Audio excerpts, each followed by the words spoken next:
Yan guys, kinukuha ko yan kasi ginagawa ko tong tsaa. Yan, pampatulog kasi ito guys. Kita niyo yan, kinuha ko yan. Pampatulog kasi ito. Bibilad mo. Tapos magpainit ka ng tubig. Gawin mo siyang tsaa. Tulad nito, tuyo na. Yan, kukunin ko na yan. Tuyo na siya. Patutuyuin ko lang siya sa araw. Tapos gawin ko siyang tsaa. Ganda na to. Ang sarap yung tulog ko nito guys. Pag ito kinuha ko, yung nagsasara ng mga bulaklak, lalo na pagpatuyo na, tinatanggal ko yan. Tapos mga 5 piraso sa isang tasang tubig. Yan. Ginagawa ko siyang tsaa guys. Ay, nahulog. Yan. Ayan o.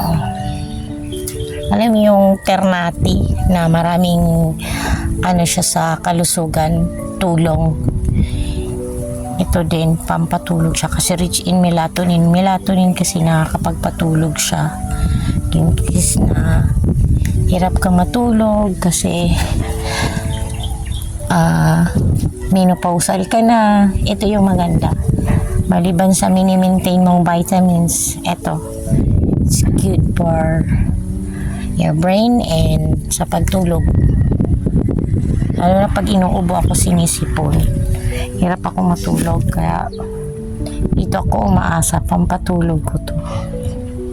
Ibibilad ko lang siya sa araw. Tapos 5 peraso, 4 na peraso sa isang mainit na tasang tubig. Tapos lumilipat lang yung color niya sa tubig.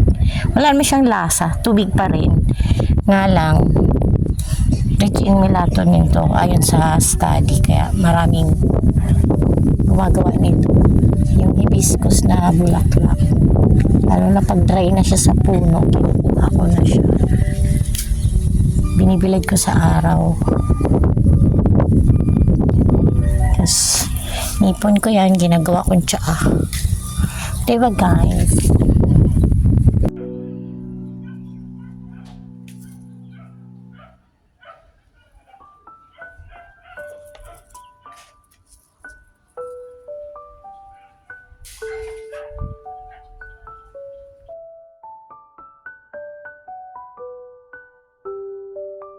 Yun na nga guys, kasi contractor ka ako dito. Ayan, sunset na. Tapos ang ganda ng langit, diba? Blue, white, and orange. So ito yung sa side ng sunset. Tapos sa may sunrise, tingnan nyo, diba? Ayan na yung moon. Ang galing sunset. Tapos may moon na sa sunrise.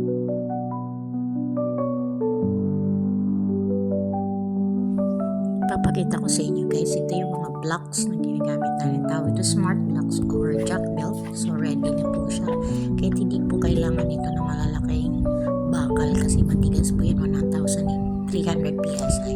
Kita nyo guys, palubog na yung araw sa kabila. Eto may moon na. Ganito dito sa lugar namin sa probinsya ng Bulubundukin. Only on Dala North Luzon.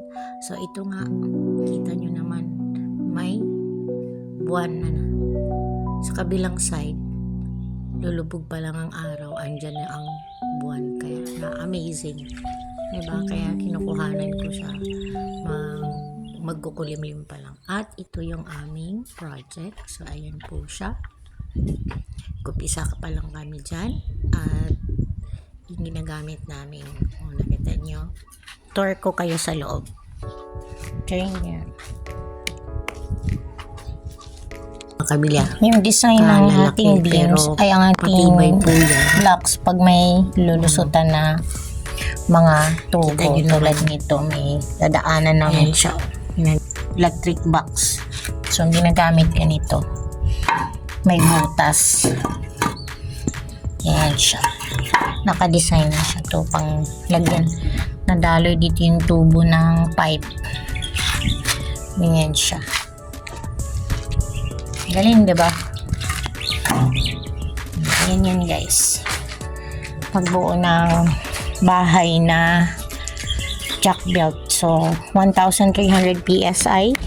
So, maglindol-lindol man, hindi siya ganun ka kadelikado na mabasag. Tapos ito siya, oh, daanan ng pipe. So naka-design yung block para sa daluyan ng pipe. Ito yung project namin. Matatapos to in 2 months. Pakita ko sa inyo anong itsura. After a month, ayan na po. Thank you for watching. PM me sa gustong magtanong kung magpapagawa kayo bahay.